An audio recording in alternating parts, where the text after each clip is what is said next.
Tahukah Anda kalau hingga Maret 2023 kemarin, utang luar negeri Indonesia sudah menyentuh angka 7.800 triliun rupiah. Bahkan jika dihitung-hitung dengan jumlah seluruh penduduk Indonesia, per kepala ini menanggung utang luar negeri masing-masing adalah 28,8 juta rupiah. Anda di rumah sedang menyaksikan ini, Anda memiliki utang 28,8 juta rupiah untuk utang luar negeri Indonesia.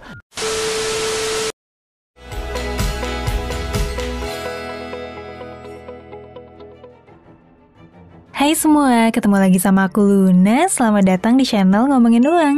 Di video kali ini aku mau bahas satu topik ekonomi yang sering banget disalahartin sama masyarakat dan pemberitaan yang beredar. Gak jarang topik ini juga dipolitisasi buat giring opini tertentu. Tapi sayangnya pembahasan topik ini seringkali cuma sepotong-potong dan gak tuntas. Pada akhirnya ada banyak banget kesalahpahaman yang meluas di masyarakat. Yap, topik yang mau aku bahas kali ini adalah utang negara Indonesia. Oke, sebelumnya aku mau disclaimer dulu nih, kalau video ini nggak disponsorin sama pihak manapun. Dimana tim Ngomu juga bukan mau membenarkan atau nyalahin situasi utang negara Indonesia saat ini. Di video ini kami mau nyoba ngupas topik ini senetral-netralnya. Sebetulnya gimana sih situasi utang negara Indonesia saat ini? Apa aja komponen-komponen utang itu? Dan gimana cara ngukur kondisi utang negara dengan pendekatan yang lebih tepat? Kalau tentang kondisi utang negara saat ini masih wajar atau udah mencemaskan, penilaian itu bakal aku balikin lagi ke opini kalian masing-masing. Jadi tonton videonya sampai selesai ya, biar kita semua tuh lebih paham situasinya. Habis itu baru deh kita diskusi opini kita di kolom komentar. Langsung aja ya kita bahas gimana sih kondisi utang negara kita saat ini. Per 31 Mei 2023, jumlah utang Indonesia udah mencapai 7.787,5 triliun rupiah. Dan bisa dibilang jumlah utang negara ini emang terus naik dari tahun ke tahun. Kita lihat deh di era dua pemerintahan terakhir, di era PSBY dan era Pak Jokowi. Di era Presiden Jokowi, utang kita naik sekitar 5.000 triliun sejak tahun 2014. Di mana tahun 2014 lalu, jumlahnya itu masih di angka 2.608 triliun rupiah. Itu artinya dalam 9 tahun terakhir, utang Indonesia meningkat sekitar 3 kali lipat. Sementara di era Presiden SBY juga terjadi peningkatan jumlah utang negara. Dari yang tadinya 1.298 triliun di tahun 2004, naik sekitar 2 kali lipat jadi 2.608 triliun di tahun 2014. Wah, kalau dilihat dari polanya, kok jumlah utang kita makin nambah terus ya dari tahun ke tahun? Nah, sebelum kita masuk ke situ, aku mau jelasin dulu nih, sebetulnya komponen utang negara itu apa aja sih? Apa semua utang negara itu keluar negeri? Sebetulnya negara ini utang ke siapa sih? Oke, sekarang kita lihat laporan Kemenke di APBN kita edisi Juni 2023. Saat ini dari 7.787 triliun utang negara, ternyata 6.934 triliun atau sekitar 89% diantaranya berasal dari penjualan surat berharga negara atau SBN. Dan cuma 829 triliun atau 10,6% aja nih yang berupa pinjaman ke luar negeri. Sampai sini aku harap kita jadi lebih tahu ya. Komponen utang negara itu ternyata mayoritas bukan pinjaman ke luar negeri, tapi justru dari penjualan SBN. Emang SBN itu apa sih? Buat yang belum tahu, SBN ini adalah surat berharga negara yang dijual mayoritas ke masyarakat Indonesia dan dirilis tiap beberapa bulan sekali, mulai dari ORI, SBR, ST, Sukuk, obligasi FR, dan lain-lain. Terus pertanyaannya sekarang, siapa aja sih yang beli SBN negara kita? Pihak asing atau rakyat kita sendiri ya? Kita bisa lihat laporannya di website resmi. Pertanggal 6 Juli 2023 di sini kelihatan nih, 31% SBN kita dimilikin sama perbankan, 17,3%-nya dimilikin sama BI, 20,5% dimilikin sama manajer investasi, asuransi, dan dana pensiun, 6,6%-nya dimilikin sama individu, dan cuma 15% doang yang dimiliki sama asing termasuk pemerintah dan bank sentral luar negeri yang sekitar 4%. Jadi bisa dibilang mayoritas pemilik SBN adalah entitas di dalam negeri kita sendiri. Nah, sampai sini aku harap kita jadi lebih paham ya gimana sih komposisi utang negara kita, berapa banyak yang pinjaman ke luar negeri dan berapa banyak yang ke dalam negeri. Sekarang kita masuk ke pertanyaan, apa utang 7.700 triliun itu masih bisa dibilang sehat? Dan buat apa sih kita ngutang sebanyak itu? Nah, buat bisa nilai apakah utang dalam skala negara itu masih wajar atau sehat, kita perlu nih ngebandingin sama indikator lain. Salah satu indikator yang dianggap cukup akurat adalah dengan ngebandingin utang sama GDP atau PDB.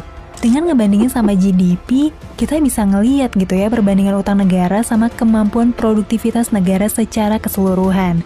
Indikator ini namanya debt to GDP. Makin besar angkanya, artinya utangnya tuh makin gak sehat. Dan makin kecil angkanya, artinya utangnya makin sehat. PDB Indonesia sendiri ada di 19.500 rupiah. Dengan utang sekitar 7.700 triliun, maka rasio utang kita terhadap GDP ada 37,85%. Sekarang pertanyaannya, apa rasio utang 37,8% ini bisa dibilang masih oke? Jawabannya bisa macam-macam nih. Yang pertama, angka ini emang masih di bawah batas maksimal yang ditetapin sama Undang-Undang Nomor 17 Tahun 2003, yaitu 60% dari PDB. Yang kedua, kalau misalnya kita bandingin sama negara-negara dengan ekonomi yang mirip, katakanlah negara-negara G20, rasio utang Indonesia terhadap GDP bisa dibilang cukup kecil nih kalau misalnya dibandingin sama negara-negara G20 lain.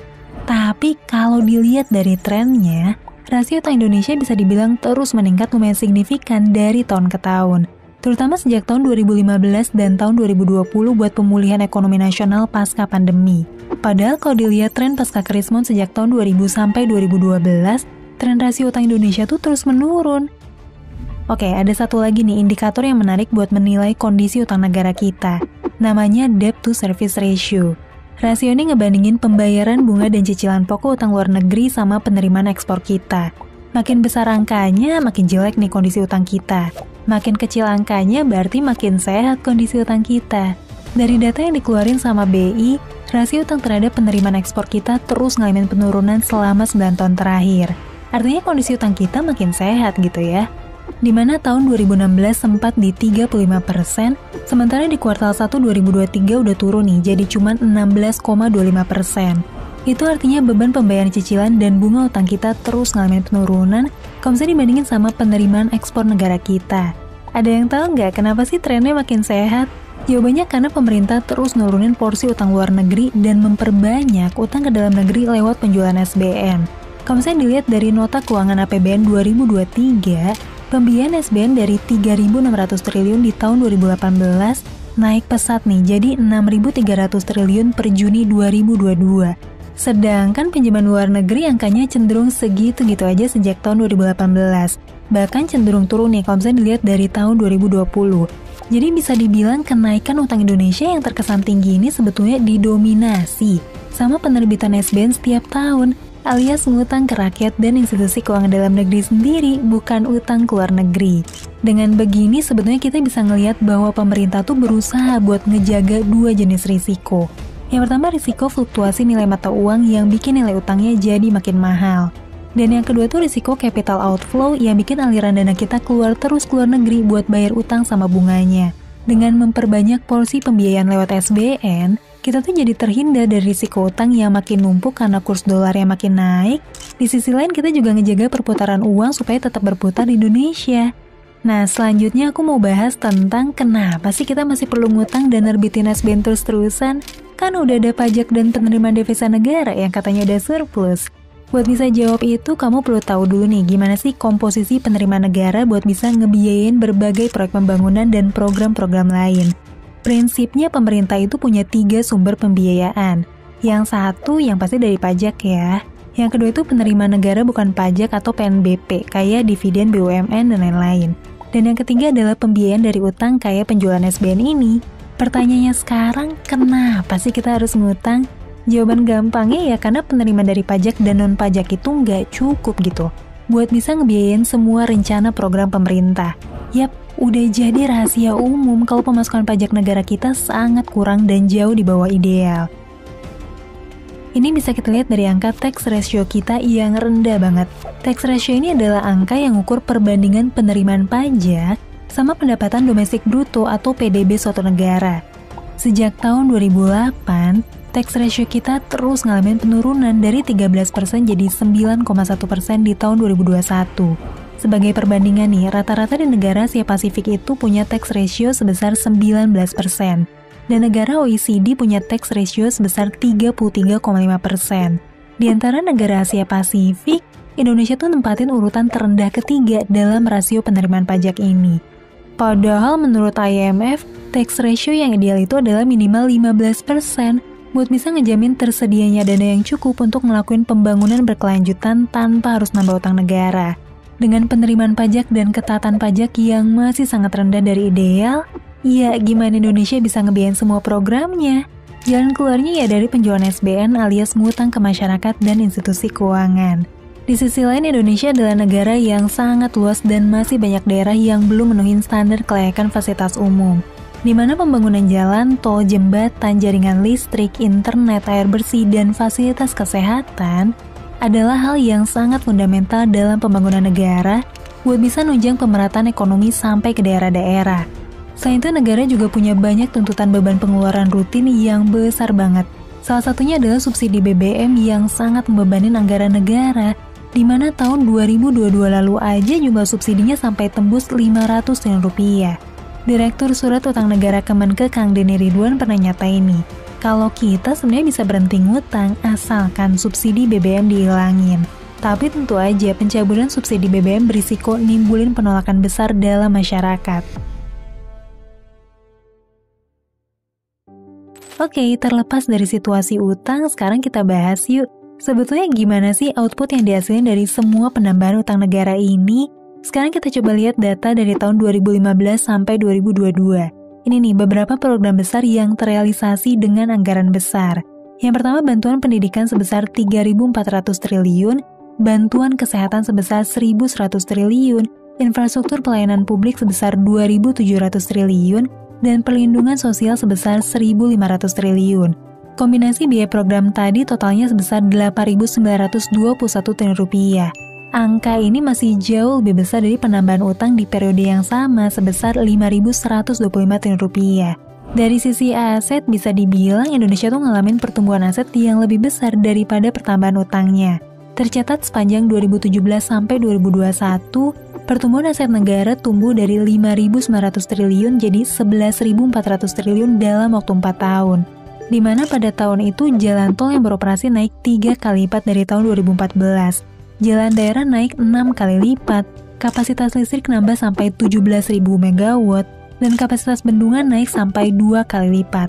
Pengeluaran ini juga ningkatin jumlah sekolah dan tingkat partisipasi sekolah, yang akhirnya naikin indeks pembangunan manusia di Indonesia dari 70,8 jadi 72,9 dalam waktu 5 tahun. Selain itu, kualitas kesehatan juga ningkat nih dengan penambahan rumah sakit dan puskesmas yang beroperasi, penurunan angka gizi buruk, dan kematian ibu ketika melahirkan. Dari data-data ini kita bisa ngeliat gitu ya, meskipun kenaikan jumlah utangnya meningkat, tapi manfaat yang dihasilkan dari pembiayaan utang ini juga tercatat ngalamin tren yang cukup positif. Nah, tapi apa tren yang positif ini udah cukup bagus buat menjustifikasi kenaikan utangnya? Kalau soal itu, balik lagi nih ke interpretasi masing-masing ya. Sekarang aku mau bahas dari sudut pandang yang lain. Sebetulnya ada nggak sih cara lain selain naikin jumlah utang buat menuhin kebutuhan program negara kita? Teorinya sih ada banyak nih cara yang bisa dilakuin buat seenggaknya ngurangin jumlah utang kita. Tapi balik lagi, prinsipnya pasti antara dua, ningkatin pendapatan atau ngurangin pengeluaran. Buat ningkatin pendapatan, kita bisa maksimalin penerimaan pajak. Sekarang penerimaan pajak kita masih di bawah standar, dan kalau aja penerimaan pajak kita bisa di titik ideal minimum 15%, ada potensi penerimaan negara dari pajak bisa ningkat nih sebesar 850 triliun rupiah tiap tahun. Solusi lain bisa juga dengan ningkatin penerimaan PNBP dari BUMN, pendapatan blue atau penjualan SDA. Tapi berdasarkan data penerimaan APBN tahun 2022, realisasi PNBP itu cuma 588 triliun atau sekitar 22,4% dari total penerimaan negara. Hal ini tentu jadi PR besar ya buat Kementerian BUMN, para direksi dan juga komisaris BUMN buat naikin profit bisnis mereka supaya bisa jadi dividen negara. Sekarang solusi dari sisi ngurangin pengeluaran. Kira-kira apa nih pengeluaran negara yang bisa dipangkas? Sebenarnya bisa banget dikurangin itu ya subsidi BBM, dimana ini udah jadi candu yang ngebebanin ekonomi kita. Tapi balik lagi nih, pengurangan ketergantungan subsidi ini nggak mungkin dilakuin mendadak. Perlu ada proses bertahap supaya masyarakat nggak kaget dan kestabilan ekonomi itu juga terjaga. Nah itu tadi beberapa alternatif yang secara teori bisa dilakuin buat ngurangin utang negara. Prakteknya tentu nggak semudah itu ya. Karena tentu ada banyak faktor yang perlu dipertimbangin. Oke deh, itu tadi ulasan aku tentang kondisi utang negara kita. Dari video ini aku harap seenggaknya kita udah jadi lebih paham gitu ya. Gimana sih kondisi utang negara kita? Yang pertama kita jadi tahu komponen utang dan proporsi utang negara kita. Yang kedua, kita juga jadi paham indikator yang tepat gitu ya buat nilai kondisi kesehatan utang negara kita. Yang ketiga, kita jadi tahu kenapa sih negara masih perlu ngutang. Yang keempat, kita jadi tahu apa aja program yang udah dijalanin seiring dengan bertambahnya jumlah utang negara. Dan yang terakhir, yang kelima, kita jadi tahu apa aja sih langkah alternatif yang secara teori bisa dilakuin buat nekan jumlah utang negara kita. Kalau menurut kamu sendiri, gimana nih kondisi utang negara kita? Ceritain pendapat kamu di kolom komentar ya.